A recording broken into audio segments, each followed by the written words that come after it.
Hey guys, Board now back with you for the next review of the Midnight Club. So this is going to be a review of episode 2. It is called The Two Danas, full spoilers once again.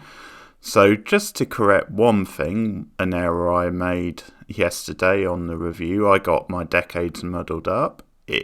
This is set in the 90s. Actually, not the 80s. I said the 80s yesterday. So in this episode, if there was any doubt, you could really tell because of the references. So there's a Radiohead reference at one point, Interview with a Vampire, various 90s referencing. So if there was any doubt, this is definitely 90s set. With this one quite a lot. It builds on the mystery and the drama behind the Julia stuff from the past and Anka's investigation into it, so she continues in this episode to dig into that stuff.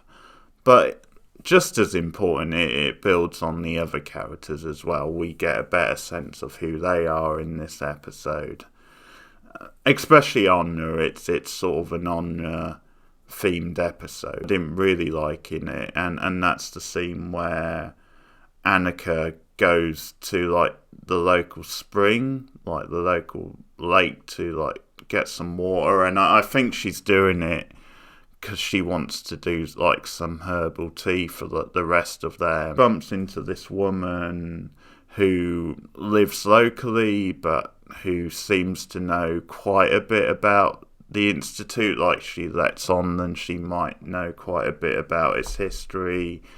And Alonka, she seems quite cynical about it. And she says to her at one point, she recommends that's a good place to get the water, that spring. Some cheesy dialogue once again. And there's just, that character's lines are very they're overly fancy and it takes you out of it. And she's got a very Earth Mother style vibe, and obviously characters like that, if they're not written well, they can come off as just a little bit hokey and a bit too cheesy. So definitely the weakest scene of the episode. CGI isn't very good, but there was less CGI in this episode, so that wasn't really a big problem. More Heather Langenkamp, which is something I'm never going to complain about because she's great. And her character in this episode got some decent development as well. It was better than last episode with her. So there's the first sort of big scene is in her office where she's called Alonka in and she wants her to fill out a postnate for a funeral type thing. And there's a nice touch of humour in the scene because she makes this crack about how one of them wants to be shot out of a cannon into a shark tank or something as part of this funeral, and there's a little bit of light humour around that. Alonka's on her toes, she's quite cynical, also asking more questions, she's finding subtle little ways to try and get out the Julia case, and the doctor's obviously being quite guarded about it, but she also says things well, it was before my time. Offers very human, very grounded, and actually quite likeable. She's got the best intentions for these patients. She doesn't just seem like a cynical kind of hard-nosed kind of phony, head of an institute, which it would be easy for this sort of drama to make her out to be if they're going down the road of there's shady stuff going on behind the scenes. Works for the drama well because it means then if it does turn out later on then she's shady and there's inner workings going on, at least it won't be so cliched and on the nose when it is revealed. Also, I think just by Heather saying things well, that was before my time, I don't know much about that, it obviously adds a little bit of a mystery to it as well, more than she's letting on, or if she is being on the level. But also throughout the episode, she comes off quite well, because you see her in like the therapy scene with them, and she does like legitimately seem that she wants to be there for them and is concerned go down before she arrives. So it's maybe possible then she doesn't know too much about it, or maybe she knows more than she's letting on about it, but maybe she is still like a sympathetic good character who's trying to do her best. That's possible as well. But it was good that they gave her a bigger role this time, and that they made her, quite sort of likeable. With Anya, where you get the impression there's a bit of a past between them, and that there's actually a bit of a bond, and they've known each other quite long. Because like the Heather Langenkamp character is talking about her. I'm not sure quite who it is. Maybe an ex-husband or something, or someone she lost anyway, who obviously had a similar condition. You remind me of a younger, tougher version of me. So that's a nice scene. So you see a little bit more of a human side to Anya as well.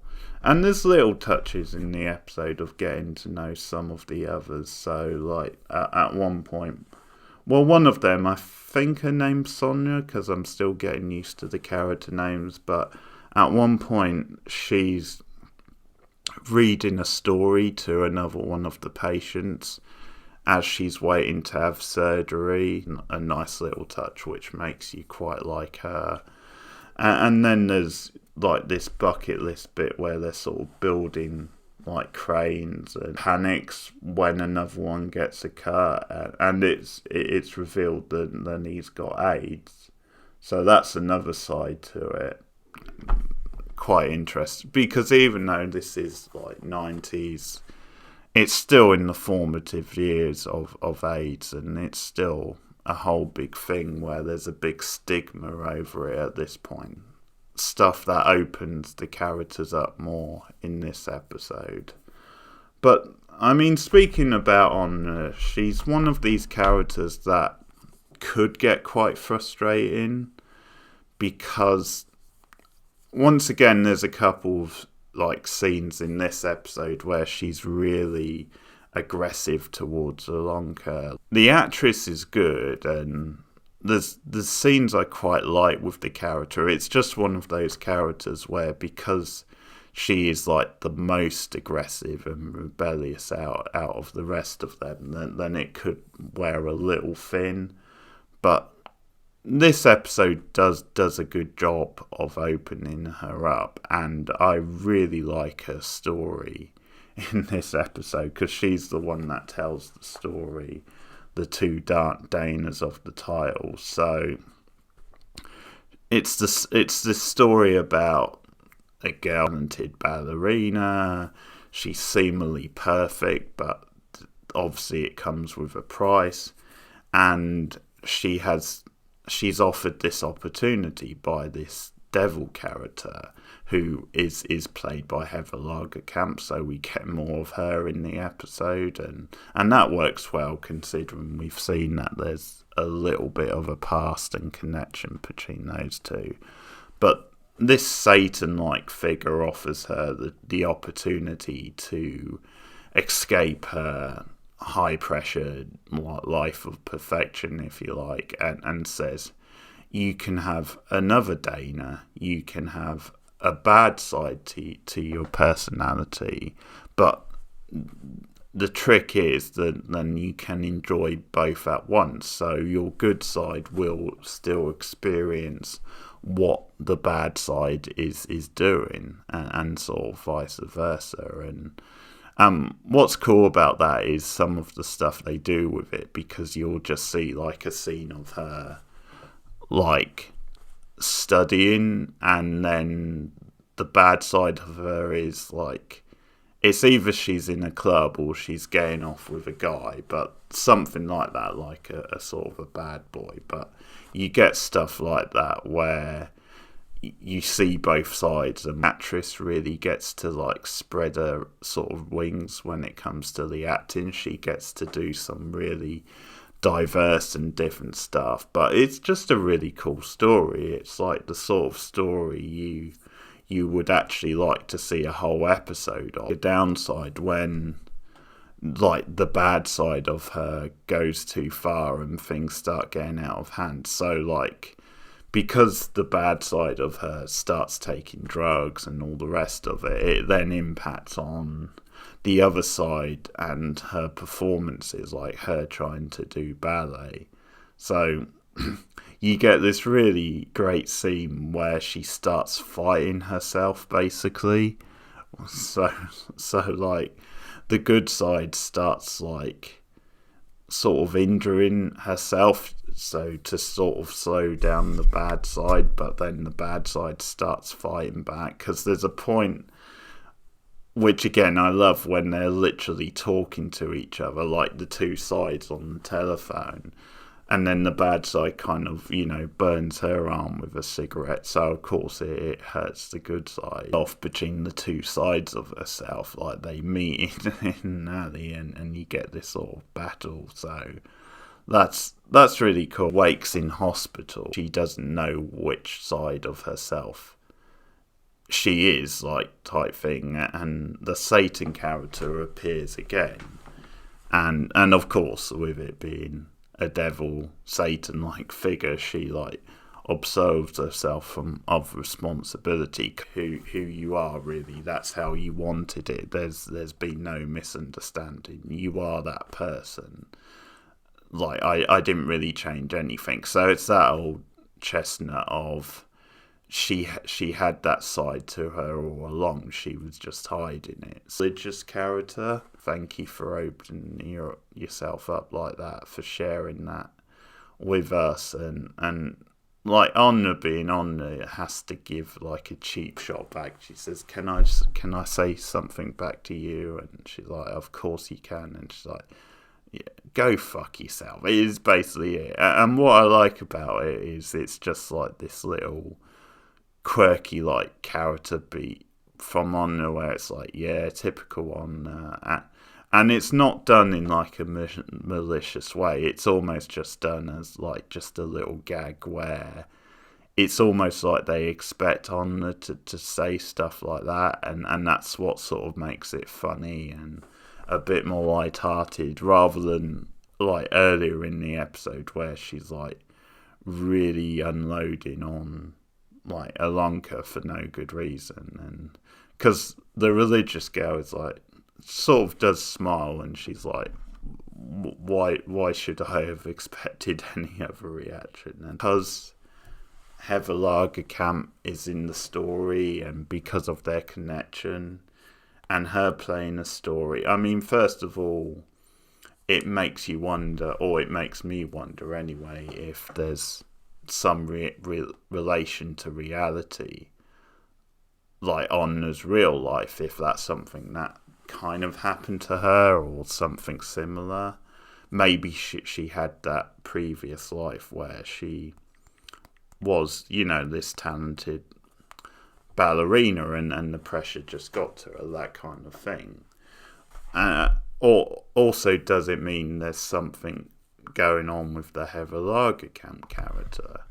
Like, is she really going to turn out to be some sort of demon or devil? They don't give you clear-cut answers. I mean, okay, if it's going to be like a big part of the mystery, then that could be something to like really pursue and go with. But at the same time, it just feels like there could be like a happy medium where some of these things could be hinted at and played into the drama. But I think it works better if they don't go too far with it and they don't over-explain stuff. So I think a middle ground could work. Stories, and it's the way these characters escape the reality of things, and the way they like express themselves. Under the character keeps making things up, or they're in like the group therapy.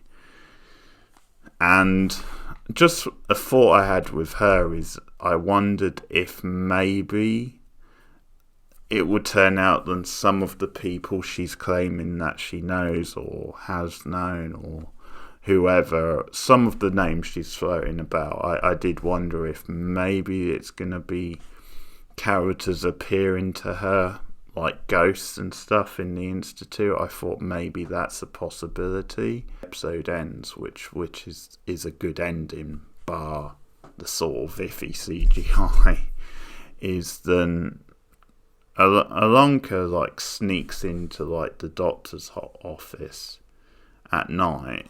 Julia's file, that's what she's there for, and she sneaks back out, but then Kevin distracts the nurse. Alonka has this moment where she like looks at a painting, like this weird sort of old painting, starts moving, and you get a little bit of like the iffy CGI. But yeah, then she's just transported into this scene, and it's like some sort of ghostly presence involved and settling, and then she starts like screaming, and Kevin like wakes her up, snaps her out of it, and that's like the end of the episode, and it's like, what the fuck is like the last line. So that's a good ending, that's a good sort of hook for the next episode going into it. Know your thoughts in the comments below.